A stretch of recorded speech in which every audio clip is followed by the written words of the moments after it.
बाजे हेर्नुहोस् न घरमा आमा नभएको कि बाबा त खै को केटीसँग फोनमा सिरियस भएर कुरा गरेको गरेको छ आउनुहोस् त जाउँ हेर्नु हो त छिटो यो संसारमा मलाई तिमी जतिको राम्री त कोही पनि लाग्दैन Antari. I love you Antari. अबै याद तपाईको बुढी र बाउले चाल पाए भने चाहिँ बुढीले र बाउले चाल पाए पो चाल पाए पनि फस। हाम्रो बाउ त बुढो भइसकेको छ, उसले त चाल पाए पनि केही मतलब छैन। के रे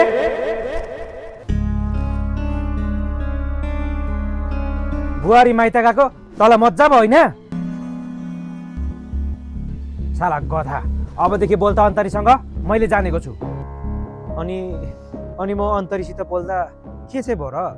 मैले त्यस्तो नराम्रो त केही त बोलेको छुइनँ, किनकि अन्तरी मेरो गर्लफ्रेन्ड हो।